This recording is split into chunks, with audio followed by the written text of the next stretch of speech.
Hi, and welcome. Thank you for joining me for our first episode of Clinical Insights from Child Language Cases. I look forward to this series with you, and I appreciate you joining me. Let me introduce myself. My name is Margo Kinzer Courter, and I have been a speech language pathologist for a long time. I think I'm looking at 35 plus years at this point. I am the author of Here's How Children Learn Speech and Language from Plural Publishing and collaboration among teachers and speech language pathologists.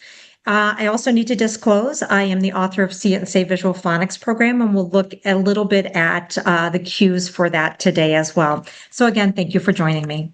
Our first case is, and you should have 3 documents that are available on speechtherapypd.com's website where you logged in, and we're going to go through each of those documents together today. The first document that we're going to go through is this one, and in each episode of the series, we'll go through this same format. So we're going to start by going through just a little bit about the student that we're going to look at for the time that we have together. And you will see that it's an ICF worksheet, and that's the International Classification of Functioning from the World Health Organization. I have adapted this for us as speech language pathologists to include everything that we need to as we're looking at our students and going through case studies about them. So we're going to talk today about Jonathan. Jonathan is 7 years and 5 months, and you should be able to see right now the ICF worksheet. So if at any point you're not seeing what I'm talking about, just put me a little note in chat. That would be wonderful. So Jonathan is 7 years and 5 months, and he is a first grader. And he is having significant difficulty in that form of the language. So as we look at Bloom and Leahy's work from 1978 that took our 5 domains of language, separated it into the form, the content, and the use. And he is having difficulty with phonology, morphology as primary at this point. And then that's going to extend into that syntax, that morphosyntax piece. Vocabulary, he's doing pretty well at this point, as well as pragmatics as well. So just a little history about Jonathan. He has been receiving speech language therapy for about a year, and also receiving some intervention in the classroom because of that beginning literacy piece for him as well. And these are the 2 biggest areas that seem to be impacting him in the classroom at this point. So our goals are going to center around morphology and phonology. During this first episode, it is our goal to concentrate on the phonological awareness, phonemic awareness piece.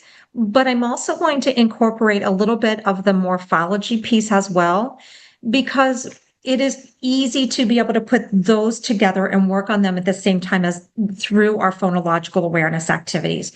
So the next piece of the ICF components is just the look at our areas of language. And I did a phonological assessment, and what I found, even though he's 7 years, 9 months, where he is having his greatest difficulty with skill development is around that 6-year and beyond level. And I'll show you what that looks like. So I'm going to show you a couple of different ways that you can assess the phonological awareness skills of the students that you see. And we will refer to our clients as students today. And I do that because that is where they have to be successful. So regardless where you are practicing and what kind of environment, we always have to keep an eye on what is happening in that classroom for that student and what skills should be expected at that student's particular grade level.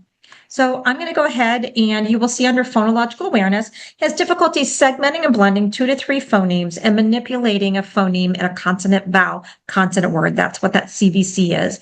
And we've rated it as moderate because he is first grade. He is 7 years, 9 months, and he's having significant difficulties with skills that are at least a year to year and a half behind. So I'm going to go ahead and click on this is the pass, and what I want to do is I want to show you, and you should be able to see it on your screen now. Let me go ahead and enlarge that for you. is that this is the Phonological Awareness Skills Screener, and it is a free screener that you can access online. So I just want to go through. So it just says you need 10 blocks or chips or tiles, and then the record forms, and then I'll show you. This is everything, all of the phonological phonemic awareness skills that we really look at beginning at about 4.5 to 5 years of age, all the way up to about 8, 9 years of age. Those are the typical times that we expect those skills to come in. So this looks at word discrimination, rhyming recognition and producing rhymes, syllable blending, syllable segmentation, syllable deletion, recognition of phonemes, blending phonemes, segmenting, and then deleting. And I'm going to show you some activities for many of these because they're going to fall in that 6.5, 7-year range, which is what we'll be working on for this student.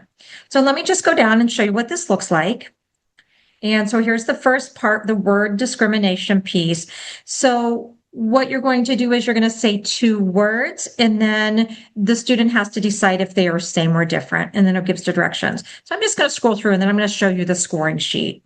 So you'll see each of those areas that I talked about represented here.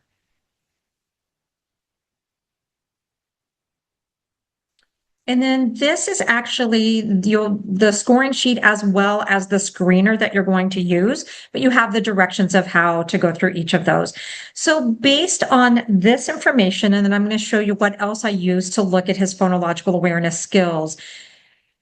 These are the areas that we saw that he was having difficulty with. So we'll look at where he was having difficulty with blending, he was having difficulty with segmenting, and then the skills that he should have for manipulation at this point. So let me just scroll on down. So again, you can see it should not take long to give this. You should be able to give this in about 15, 20 minutes tops. And then you can score each of those areas and then be able to see where he's having difficulty. So that is the pass. And again, I have that hyperlinked for you. And we should be back to the ICF worksheet at this point. So I'm going to scroll on down. He is having difficulty with morphological awareness as well. And he's still having difficulties with some of those inflectional endings. And we know in our notes over here, inflections and for speaking and listening should be developed by about 46 months. That's based on Brown's MLU. But we know that many of these come in for reading and writing about the 2nd grade level. But what we're seeing with Jonathan is even from a speaking and listening perspective, he is still having difficulty using possessive S, regular past tense, and 3rd person singular. So that's what we're going to build in for him as we're working on phonological awareness skills. And the way I gathered this information is I did a language sample from sugarlanguage.org. I'm going to click out and show you that one as well.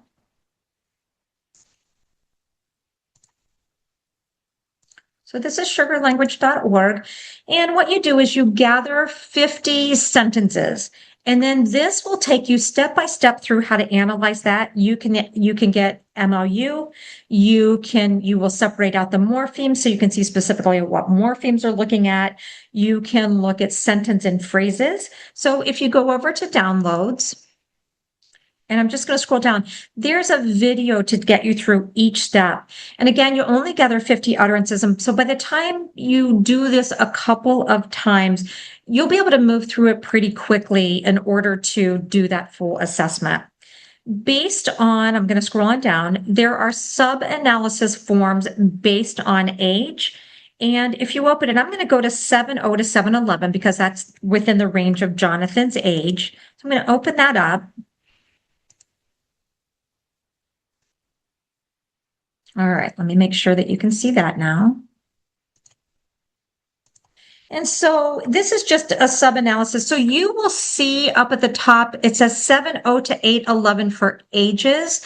And then it's got 7.19 to 9.99 age for MLU. So even if you have an older student, so 2nd, 3rd, 4th grade, 5th grade, if their MLU is falling in the ranges here, you can go ahead and use the sub-analysis. So it will go through, there's plural S, there's your progressive ing, your 3rd person singular. So it goes through, you'll see all those morphemes over here. And then if you scroll down at the bottom, it will show you, you total up how many your students are using, and then it will tell you what the mean target is. So you can see where your students are having difficulty. So that is sugarlanguage.org. And again, that's free as well to be able to just do a little language sample to see specifically how your student's doing.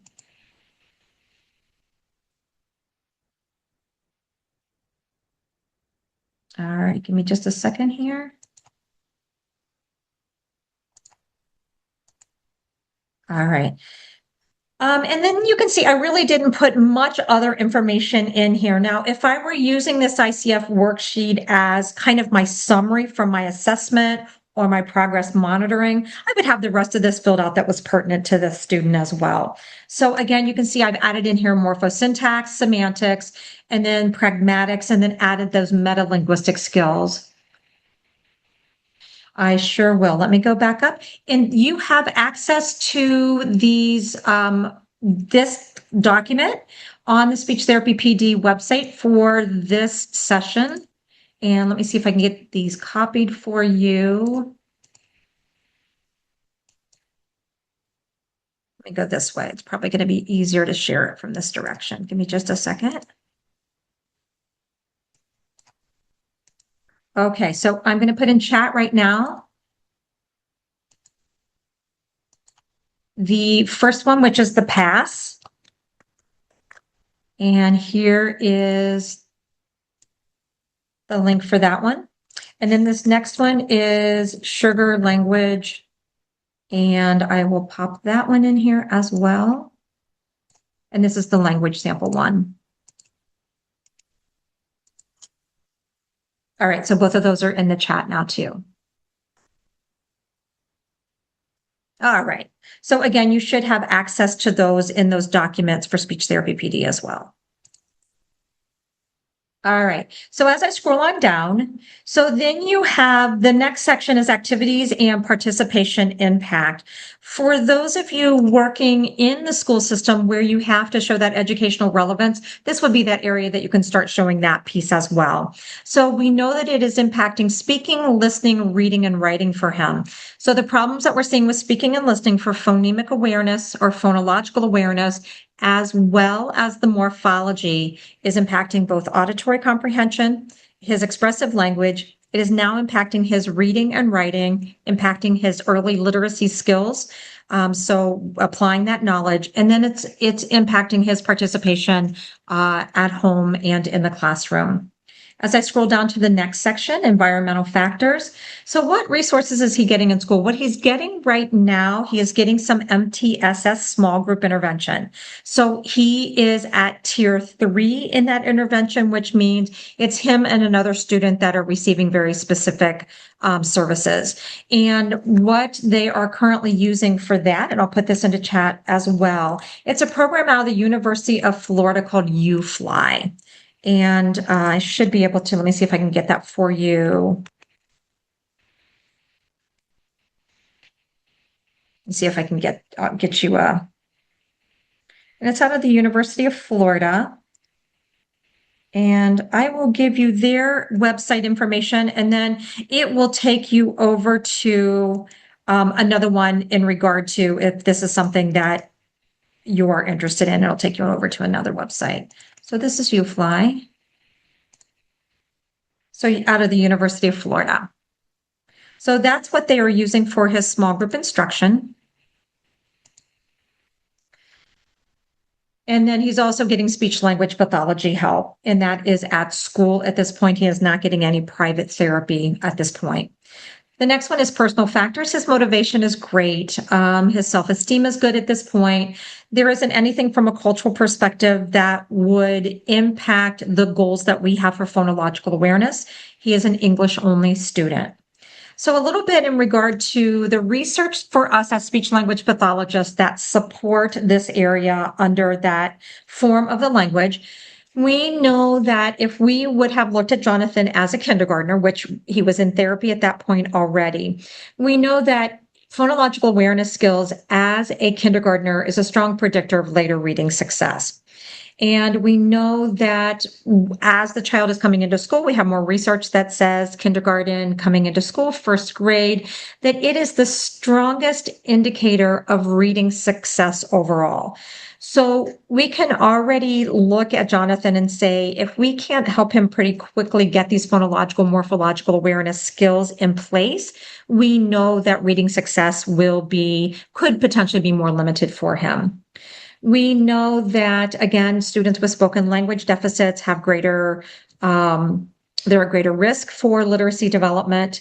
And we know that there was a study done in 2005 that, along with phonological processing, and this is really important for us to think about because we often think about that phonemic awareness piece and we think about those sounds. And what research tells us is that we really need to put those with the letter knowledge as well. So anything that you're working on from that speaking and listening perspective, go ahead and put the letters with that as well. Because we know that in order for the students to take it into reading and writing, they've got to have the system of letters that goes with that. We'll talk a little bit more about that as we go through some specific activities that I do with Jonathan. And we also know that a student who cannot read on grade level by third grade is 4 times less likely to graduate by the age of 19, and if they're not proficient by third grade. So we know that, again, Jonathan only being a first grader, he's at risk for all of the literacy development. So then there's a place for summary. So area of need for him right now that's making the greatest impact from speaking and listening to reading and writing, which is all language, is that he really needs some strong support for phonemic and morphological awareness. His strengths are that he's very positive and very outgoing student. And so here's our recommended goals. By the end of first grade, Jonathan will increase phonemic awareness to include blending, segmenting, and manipulating of speech sounds for speaking, listening, reading, and writing, commensurate with grade level as observed in language therapy and improved encoding and decoding skills. So that reading and writing, being able to spell words, being able to sound them out. And suggestions, so these will be some of the strategies we look at, is visual phonics. And a lot of times the teachers will use a visual phonics program, kindergarten, maybe into first grade, but that really is kind of a kindergarten initiative. But because Jonathan continues to have difficulty, we're going to continue with that basic alphabet, but also adding the digraphs and diphthongs so that it will give all the sound combinations and the letters that go with that for all of the sounds we have in the English language. Jonathan is in small group because one of our discussions for our time together is to look at that collaboration with teachers. And so because he is in small group, it is real easy to collaborate with whatever teacher is providing that small group intervention. And I will often go into a classroom and do the visual phonics program with everybody, especially at the end of preschool kindergarten year. That just becomes part of our routine. So again, since he's in small group intervention, that's a nice way to collaborate and to be able to bring those pieces together. And then activities for blending and segmenting up to 4 sounds with visual supports, blocks, felt pieces, whatever that might be. And I'll show you some of those. And then environmental support, receiving classroom and small group instruction. So these are our specific objectives because these are the skills that Jonathan is currently missing. And I am going to switch over to one of the other documents that you have at speechtherapypd.com, and it's the phonological awareness sheet. So I'm going to switch over to this so you can also see what this looks like for him.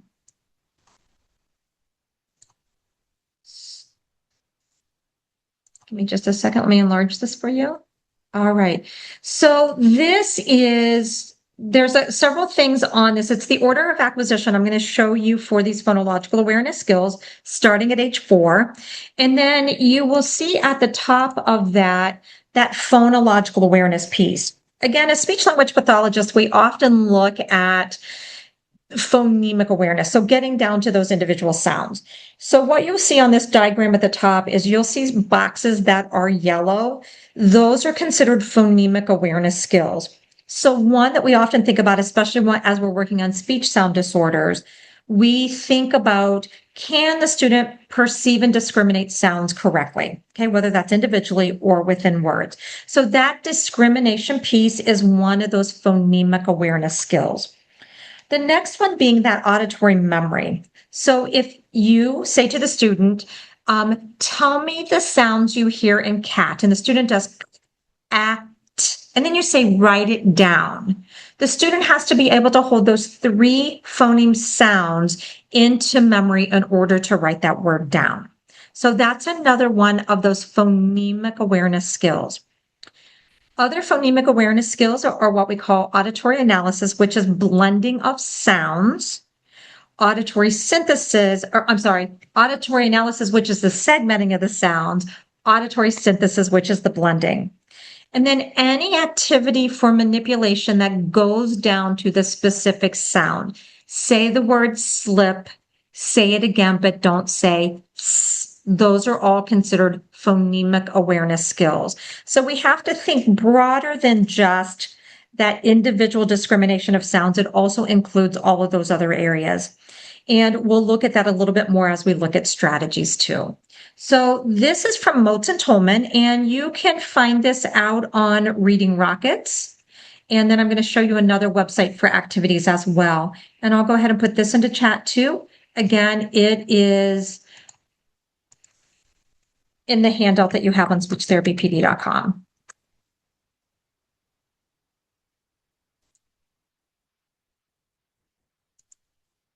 All right, and there's the article. So I have added to this, though, this third category that says activities. So what you'll see on speech there or on Reading Rockets, what you will see on there are the first 2 categories, the age and the skills. And this is from Motes and Tolman.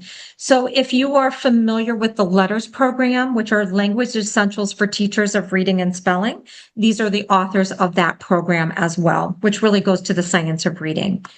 So this is another way that you can use to determine where your student is with skills. So sometimes what I'll do is I will just pick one activity from each of these areas, and I will just probe to see where the student is. So let's get back to Jonathan here. He is able to do rhymes and alliteration.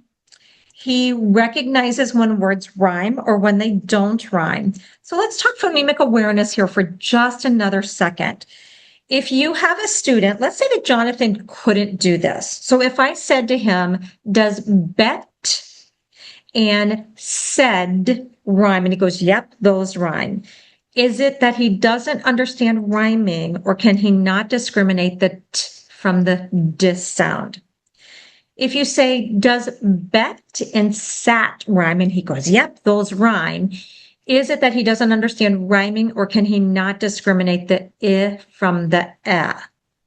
So if you have a student who has difficulty rhyming, you want to go back and probe that a little bit to see if it's that phonemic awareness piece, that discrimination, or is it truly that the student doesn't understand rhyming? Okay. Now, the research we have, though, says I don't have to stay at these 4 early 5-year-old skills and get rhyming in place before I can move to some of these other skills. So just keep that in mind, that if that student is really struggling, get to the root of why, but continue on with some segmenting and blending and manipulating. So the next thing, recognizes phonemic changes in words. So if you're reading, let's say you're reading brown bear, and you say brown pear, does the student perk up and go, wait a minute, that's supposed to be bear, not pear? Okay. The next one is that they are able to clap out syllables in a 2 and 3 syllable word. So if you say, how many claps or how many syllables do you hear in hot dog? Can they do hot dog? If you say the word computer, can they do computer? So that is a phonological awareness skill. Now, if I go down to how many sounds do you hear in slip, if, now I'm down at the phonemic awareness skill level. So at age 5, they should be able to do syllables. So that phonological awareness skill. By 5.5, can separate a word into its phonemes. And again, Jonathan was able to do that. They are able to blend. So if I do at, He could put it together to give me cat.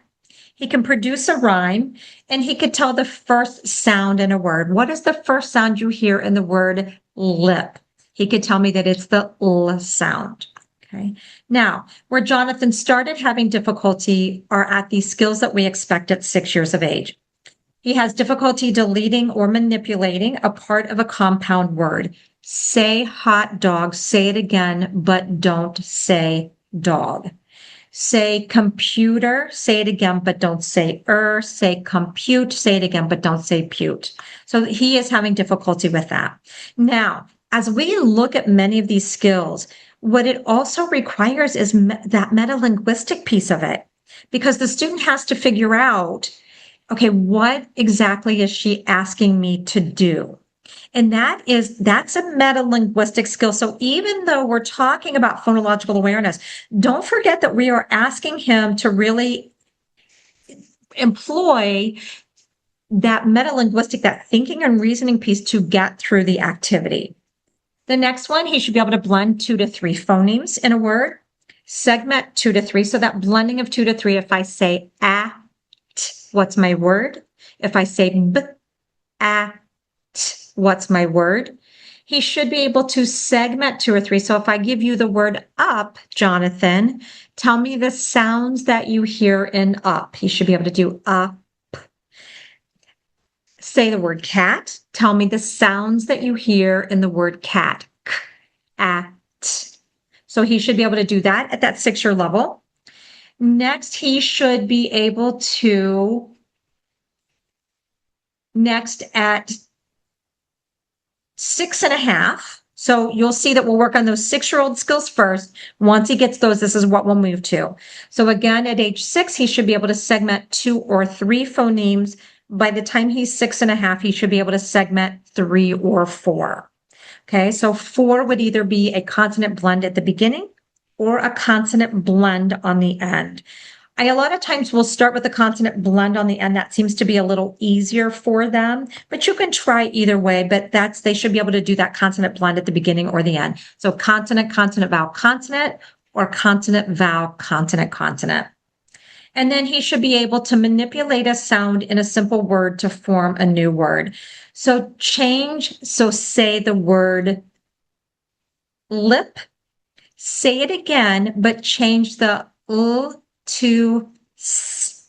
Again, you can see kind of from that thinking and reasoning what we're asking him to do as well. Okay.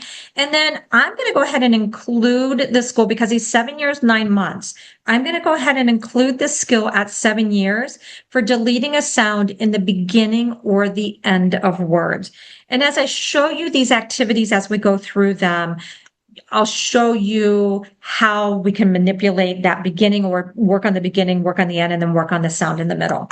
So you will see that I have hyperlinked. They are mostly from the Florida Center for Reading Research. So that's the thing. I want to go out and show this to you as well. And this is the Activity Center. And again, I'll go ahead and put that into chat for you.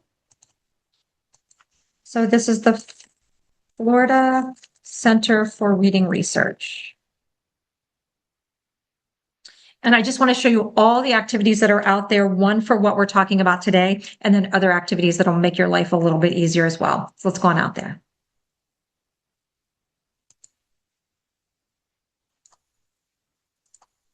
All right. You should see Florida Center for Reading Research. If you were to go across the top, you will see right here where it says FCRR student activity or center activities. That's the section that you want to go on to. So it's this section right here. And when you go into that section, you'll see down here on the side, you will see activities for pre-kindergarten, kindergarten, first grade, second, third grade, fourth, fifth. There's a Spanish student activity center. There's teacher resources. And then there's some standards and things in there. So you'll see all of that here. So what you're also able to do is, although Jonathan is in first grade, he is missing some skills that are probably going to show up here at the kindergarten, first grade level. Pre-kindergarten he should have. So let's go ahead into this section. So you will see that there are some rhyming activities. Again, we know that he doesn't have any difficulty with rhyming, so we can skip that whole area. But if he is having difficulty, there's activities there. Alliteration, which again comes in at that 4-year mark. There's still some activities here. Sentence segmentation, again, he's able to segment a sentence. And then you start getting down to specific syllables.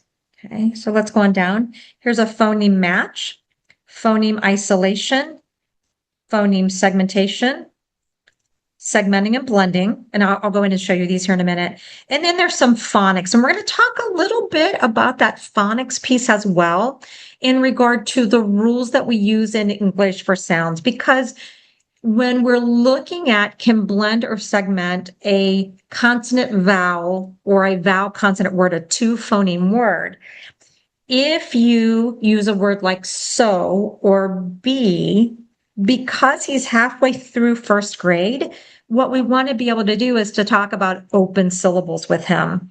And again, I'll show you in your document, I have this down at the bottom of that document for you as well. Let's just go in and look at one here. Let me just go on down. I also want to show you that this is reading fluency as you go on down. There is vocabulary in here as well. There's comprehension, there's text structure. So again, you'll see in some of the sections some morphology as well. So let's go to, there's morphemes right there, morpheme structures. Let's go to, where do I want to go?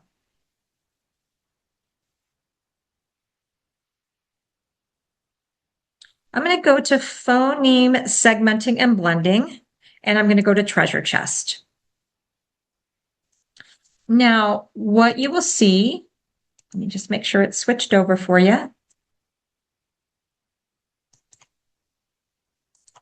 All right, so you can see that it'll have an objective there. It'll tell you what materials you need, and then it will tell you the activities. If you scroll on down, it will give you the specific, it'll give you pictures as well. So it basically has all the material that you need for the activities that it's showing. Okay, so I just hyperlinked for each of those age levels, the skills, and then I just hyperlinked for you an activity to go with it, but then you can just go in and look at all those activities as well. Okay. All right, so let's go back to where Jonathan is with his skills.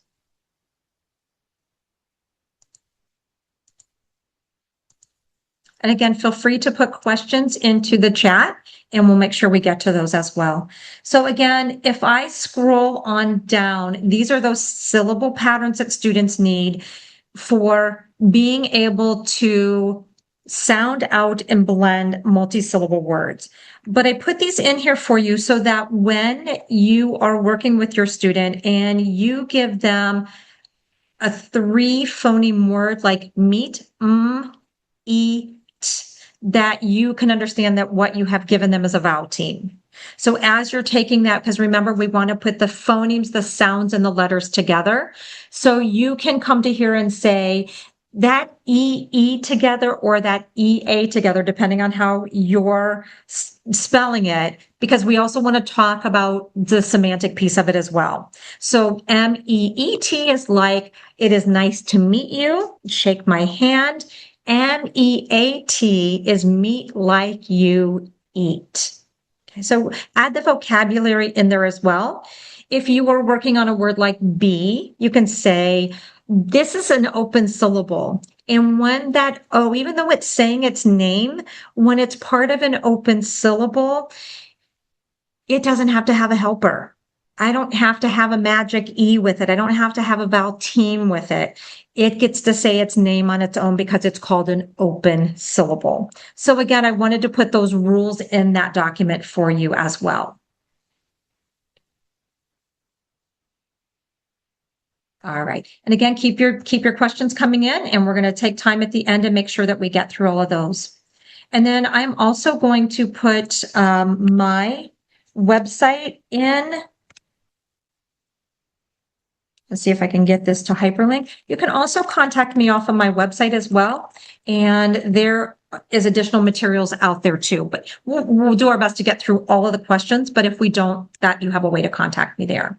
All right. So again, just to recap, we see what we want to work on with Jonathan. We have looked at the goals. So what we're going to do is here in just a second, we are going to look at some specific activities we can use. So again, we looked at, I'm going to show you a class-wide visual phonics program we can use. I will show you an activity for a center with pockets. So this is under collaboration, and we can consult with the teacher again, regardless of your work setting. Please get an email address for the teacher so that you're able to talk about what are they doing in the classroom? What kind of skills are they working on? Because what you'll find is in the general education, not when he's in small group, they'll be working on a lot more difficult skills based on what he should be doing at his age. And so we want to know that, because anything that we can do in our work to kind of bring that verbiage in as well, the better off he's going to be. All right. So again, that worksheet is there. And that includes all of that information. So what we're going to do now is I'm going to go back to the PA highlighted worksheet for you for just a minute. Because what I want to do is I just want to go on down and show you. So at 8 years, he should be able to delete initial sounds, including blends. Say the word slip, say it again, but don't say s. That would be an 8-year-old skill. So once I get that 7-year-old skill in place, then I'll move on to that one. By age 9, sound deletion from medial and final position. So again, you can see that by 2nd grade, maybe beginning of 3rd grade, but truly by the end of 2nd grade, all of the foundational phonological phonemic awareness skills should be acquired. So we can see that Jonathan is falling about 1.5 years behind, maybe a little bit more. All right, so let's go over to, and again, you have this document as well. All right, you should be able to now see a slideshow.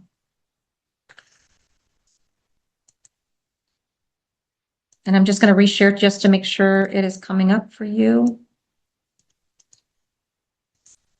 All right.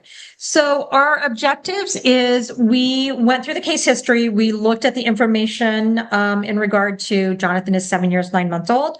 He is demonstrating his greatest difficulty with morphology and phonology in that form of the language. We know that the severity of his impact is about moderate at this point. We looked at what goals we have based on that phonological assessment that we completed with him.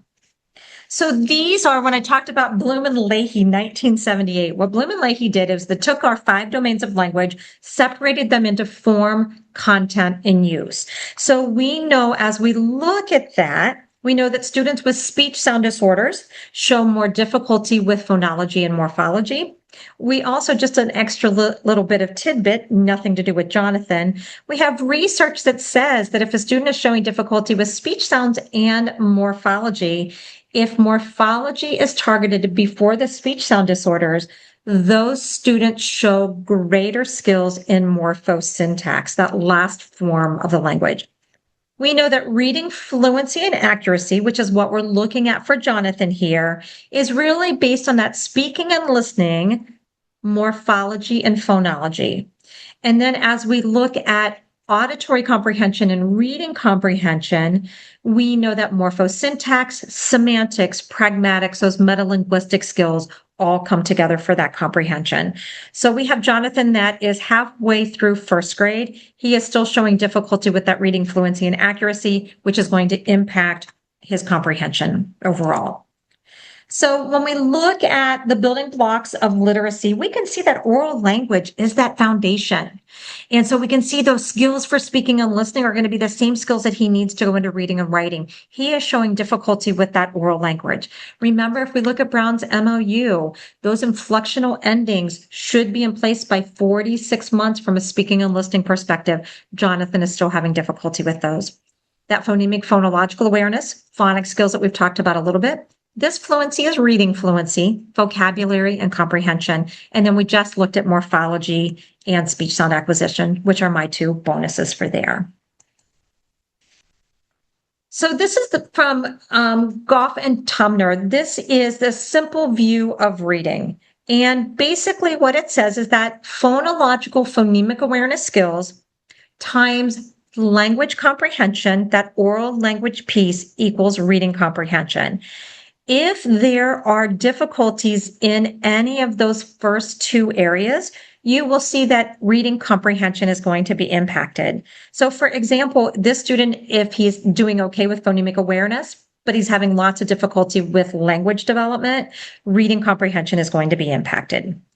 If he is having difficulty with phonological awareness skills, even though comprehension for language seems to be pretty good, he is going to have difficulty with reading comprehension. So both that decoding, that phonological awareness, language comprehension have to come together for reading.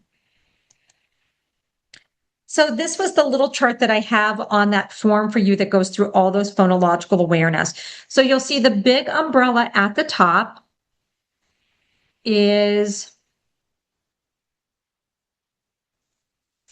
that big umbrella is phonological awareness. One of the terms I hear every once in a while is phonological sensitivity. So I just put it in there so that if you hear phonological awareness or phonological sensitivity, you know that that's meaning the same thing. When we talk about those are the big pieces. That is not down to the sound level. So rhyming falls under phonological awareness. Segmenting sentences and syllables is a phonological awareness skill.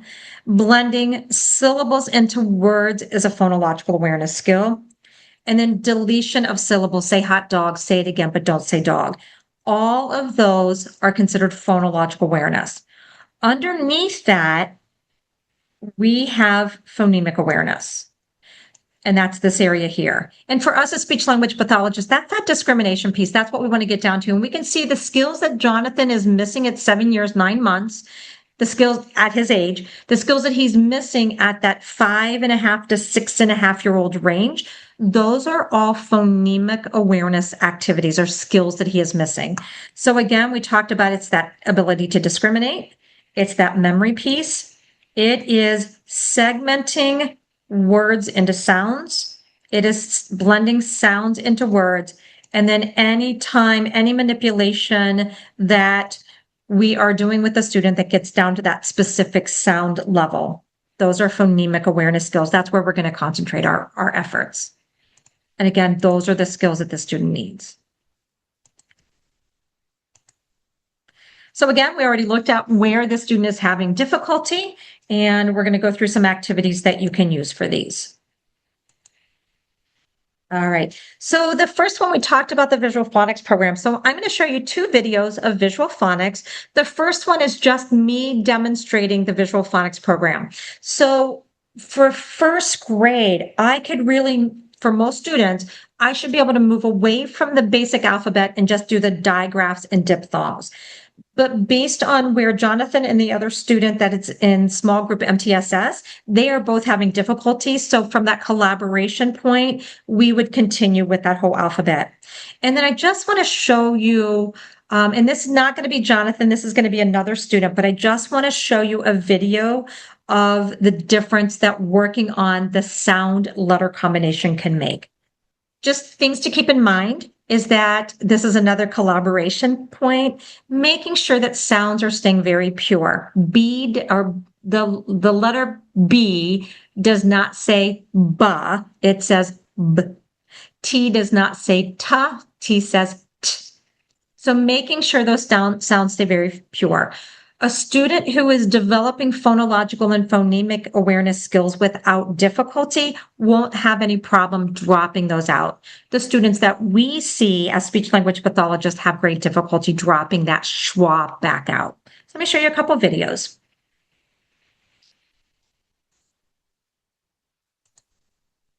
All right.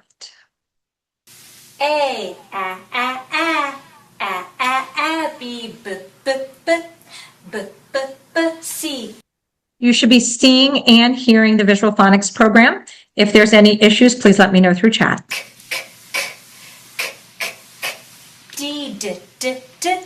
D, D, D, E, E, E, F, F, G, good. H, I, J, J, J, J, J, J, J, K, L, L, L, L, L, L, M, N, N, N, N, N, N, O, P, Q, R, S, T, U, victory, W, X, Y, Z. A says A, and A says A. E says and E says E. I says I, and I says I. O says and O says O. U says and U says U. SH says shh. PH says TH says thumbs up. TH says, which one's bigger, this one or that one? CH says, ch. I says, I. U says, you. OU says, ow. OW says, ow. OI says, oi. OY says, oi. So you can see that we have the basic alphabet, and then you'll see those digraphs and diphthongs. There is a question in regard to how did we come up with those gestures? How do you know what gestures to use? This is from the See It and Say It Visual Phonics program. So our team developed these. I just put the posters in the chat for those of you that are watching this live. For those of you that are watching it live after this, or those that are watching the recording, I will put the posters with the cues out on my website for you. So again, you have my website information. It's courtercommunications.com. So it is in the chat. And again, courtercommunications.com, and you can get to me from there, but I will post those out there, and they should be in chat for those of you watching it live.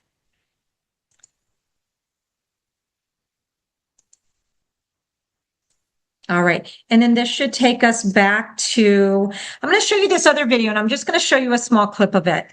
I want to just show you how powerful a visual phonics program is. Your teachers may be using one. Lively Letters is one of them. Zoo Phonics. So if they're using it, just learn them. I use the same cues when I'm working on speech sound disorders as well. I want to show you Cody. This is a kindergartner. So again, we're going to go away for Jonathan for just a minute, but I want to show you how powerful this can be. And a little bit about the student that I'm going to show you. Down syndrome, autism, childhood apraxia speech, severe speech and language disorder. And I am standing at the alphabet strip. I get them from the Dollar Tree is where I get my strips. And I am just standing there pointing, but you'll see him. And I'm just going to show you a little bit because I want to show you how powerful it is.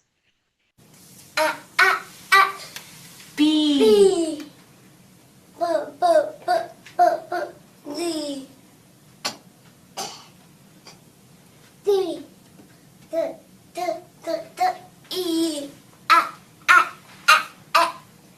D. Ish. D.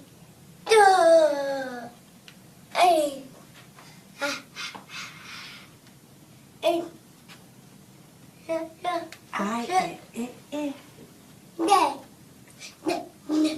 This is Jay. He's jumping.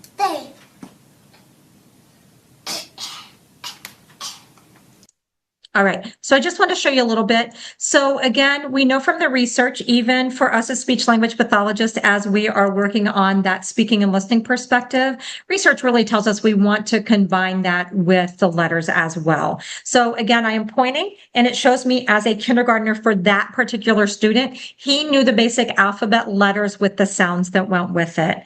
And again, just a reminder, keep sounds pure. I like to reinforce it with chicka chicka boom boom. So A told B and B told K. I'll meet you at the top of the coconut tree, chicka chicka boom boom. So I point to the letters and the students give me the sounds that go with it. Another activity, once the student learns them, point to a letter out of order and have the student give you the sound, or you give them the sound and have them find the letter for you. All right, so here's some activities. So again, Jonathan, we're back to Jonathan. His goals are to blend 2 to 3 phonemes, segment 2 to 3 phonemes, and then 3 to 4 from there, and then manipulation. So this is, you can see my alphabet center that's up on the wall, and this is a great one for collaboration. You can do this as a center activity as well. So I place the number squares on the ground. So if it's working on CV or VC, I'm only going to have 2. But Jonathan is working at that CVC level. So Jonathan gets a picture. What I would say to you is here's what we know. Students have it is easier for students to perceive continuant sounds versus non-continuant sounds. So you can see that if the student is having difficulty with that blending and segmenting that 2 to 3, start with a continuant. So in all positions, man. And what it is, you can hold it out so it is easier for them to perceive that. So Jonathan picks up the picture of man. He steps on number 1 and says, steps on number 2 and says, steps on number 3 and says, Now I may be behind using the visual cues that go with it just to reinforce if I need to. Now, students also learn to perceive initial sound first, then final sound, then the sound in the middle. So the way that you want to progress is if Jonathan is having difficulty perceiving that beginning sound and that blend, then I would go back and step on number 1 and say, tell me what you heard right here. Jonathan would say, I heard and I would say, find the letter. So then Jonathan would take the picture of the man, drop it in the M pocket. Once Jonathan can do that with about 90 to 95% accuracy, then I'll move to the last position. So he steps on each one. He's segmenting it. What do you hear number right here? And I would be standing on number 3. He would say, I hear find the pocket. Okay. And then we go to medial from there. Now, I can go ahead with this activity and I can start pulling in some of those other skills that the student might need. So we know at age 6, they should be able to delete a part of a compound word. So I could do something like I could have a picture or a word dino, and we could clap out no, and I could say, okay, what is your new word if you take off die? Student says, no, I have a 1 and 2 out there. Student would step on the first one, say, step on the second one, say, oh, which pocket do you want to put it in? So again, I can very easily do those types of activities with some 2-syllable words at this point. And then once I get down to that 1-syllable consonant, vowel, consonant, or consonant, vowel, vowel, consonant, then have them go through it from there. This next one is I can use this for blending and segmenting. So I'm going to switch over to the document camera. I can also, you can see I can pull in things like if I am doing a 3 phoneme word, I can do eats. So I get that 3rd person plural verb in there because Jonathan's having difficulty with that. So I can just make sure I include the morphology in there. I can, if we're doing a CCVC word, which will come in at age 7, I can add one more sound and say, if that says flag, what if I had more than one? What would my word be? So I may not manipulate that word, but I could throw in that morphology as well. So my word is pet, pet. How about if I said it belongs to the pet? Then what would my word be? It is the pets, and I pulled in the possessive as well. So although our goal is to talk about phonological awareness today for Jonathan, I know that he has difficulty with morphology. I can very easily build those in. Let me show you these very quickly, and we will get ready for a couple of other activities and then look at some questions. So I can do these a couple of different ways.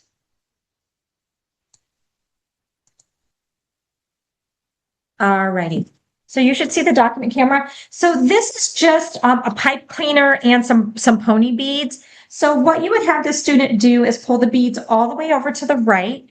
And I could, let's say that I am wanting them to segment 3 sounds in a word. I can say, show me the sounds you hear in the word pet. Student will pull over and say, p. Pull over the next one, say, eh. Pull over the next one and say t. Now, from a discrimination perspective, you are listening. Did he say p or did he say b? Did he say eh? Did he say ah? Did he say t? Did he say d? So you're listening for that. And then I could say, I want you to touch each bead and I want you to write down the letter that you hear. Student would write down eh, write down e, t, write down t. So I'm bringing it into the word as well. I can do the same thing. So again, I go to the Dollar Tree. So for a couple of dollars, I have those. If you want, you can use these pop bracelets as well. And I can ask the student before they see this, tell me the sounds you hear in the word pet. How many did you hear? 3. Write down the letters that go with it. So really easy. I could also do it in sounds. I'm going to give you the sounds and I want you to tell me the word. Here's my sounds. So that this would be Jonathan and he would do, I would say, here's my sounds. And he's pushing them down as he hears them. He knows there's 3. He can blend them back together and then write the word down. Okay. So another activity that you can use.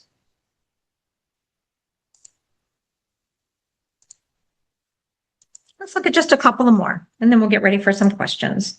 I love this one. I just go to Oriental Trading Company. I buy balls, and I do individual small ones so the students can take them home for homework. And basically, we treat them like thumb balls. So you toss the ball wherever their thumb lands. I'd probably pick left or right so that they don't look for a word that they know. They would just sound it out and blend it back together. So let's say that their finger landed on gag, g, a, g, gag. So they could sound it out and blend it back together. And then just a couple other ones. This one is mystery object. You would put pictures in a container. Student will pull it out. If you are working in a group, they can hide it. They can give the sounds. The other students have to blend it back together. You can pick it out, give the sounds, have them blend it back together. So all kinds of ways to do mystery objects. And then this one would be a manipulation task. So let's say that I put words or pictures into a basket. I can do something like, let's say that I have a picture of a nose in there. I could say starts with and rhymes with nose. Or I can have noses, starts with ha, so then they have to manipulate that. So that's another one for mystery object. Again, should come in at 6.5. Okay. And then just that goes into manipulation as well. And then this would be another one where they can pull out the picture. We could also start at 6.5, they should be able to do a consonant, vowel, consonant to form a new word. So let's say they pull out the picture of the well. I could do things like, say the word well. Tell me what sounds you hear. Blend it back together. Well. What I want you to do is say well again, and then I want you to change the w to a b. So again, can they manipulate it from there? All right. So those are some of the activities that I like to use besides some that I would pull off that Florida Center for Reading Research. And that just gives you some ideas of the activities that I use in therapy. So what I want to do now is I want to go to questions. So if you have any questions, please put them into to the chat, and I'm going to go through some questions that are out here at this point. The first question is it okay to work on different skills during the same session, or would you only recommend working on skills at a time? For the person who put this in there, it looks like if I don't answer your question, put a follow-up in there for me. This is how I'm interpreting it. So if we look, and I'm going to go back to share for just a minute to be able to answer this question. And again, if I'm not interpreting it correctly, just give me more information. So you should see the phonological awareness development sheet that's highlighted. So if I have this correct, I can work on any of these 6-year-old skills that I want to, and I will work on them all in the same session. So I may do some activities with deleting a part of a compound word. I will do some activities for blending and segmenting 2 to 3 phonemes. And again, I can kind of go just back and forth. I can give the sounds, they can give the words, I can give the words, they can give the sounds. I would work on any of those within a given session. Pull the morphology piece in for Jonathan as well.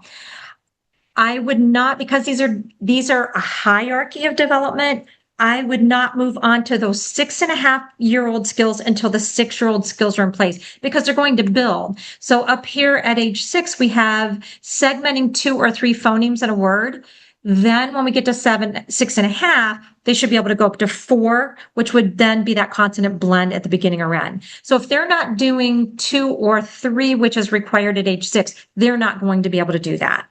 So I hope I have your answer correct or your question correct, but I would work on all these at the same time. And again, I'm not just staying within those phonemic phonological awareness activities. As I just showed you, I can start eat. What sounds do you hear in eat? Eat. Okay, you know what? I eat, he, and the student says eat. There's 3 sounds. Tell me the sounds you hear in eat. Eat. And I added that 3rd person plural. Okay, so in addition to working on any of those within that age group, I can pull in other language activities as well. All right, next question. Is it okay to expose a child to early skills? For example, is it okay to expose a 4-year-old to blending, onset, and rhyme? So yes. Okay. And I'm going to answer this a couple of different ways. One is if the student is, let's say it's a student you're seeing for language therapy and phonological awareness skills are not difficult for them. They're showing more difficulty with morphology, with syntax, semantics, pragmatics, whatever that might be. I could work on those skills. But again, what I want you to keep in mind is if they can't do it, back up a skill. If they can't do it, back up a skill. So you can try to work on them, but if they're not able to blend, onset, and rhyme, which comes in at 5.5, and this student is 4, that's really a year ahead, a year and a half ahead of where they need to be. So again, what you're going to do is just back up if they can't do it. All right, next question. For typically developing children, do most phonological aware skills develop naturally, or do they need to be explicitly taught? So for typically developing students, they usually develop with the work that they are getting in pre-K, kindergarten, and 1st grade. Okay, so with the science of reading and the way literacy should be taught in the classroom at this point, these skills that you're seeing are the skills that correspond to the standards that the student should be getting in the classroom. Okay, so yes, they kind of develop on their own, but they develop on their own from the assignments from the classroom. So I hope that makes sense. All right, let's see if there's any other questions. All right. It looks like that I have addressed the questions that are here. Like I said, you can reach out to me at any point. So let's just recap where we are with Jonathan, and we will finish up our first session in this clinical insights. So Jonathan's 7.5. He is showing difficulties with skills at that 6.5 year level. So my goals are going to be around that. Because he's 7 years, 9 months, and he's also missing skills at 7, I'm going to work really hard through what I'm doing in therapy and through my collaboration to get those skills into place for him. So I will have the goal, whatever comes in it at that 7 years, I'm going to make that a goal as well. We also know that Jonathan's having difficulty with morphology. So I'm going to build some morphology into that. Now, we know in a typical therapy session, we're going to work on each of those areas either together or separately, but it's pretty simplistic to be able to pull those two pieces together, work on morphology as you're working on phonology. Again, this is the first episode in Clinical Insights from Child Language Case. Our next one will be looking at these phonological awareness skills for an older student. We're going to look at a 7th or 8th grader, and they have these skills developed, but what they're showing difficulty with is moving them into that multi-syllable word. So that's where we're going to go next. I appreciate you joining me. And if I can be of help to you anytime, again, feel free to reach out through my website at courtercommunications.com. It has been a pleasure being with you. Thank you.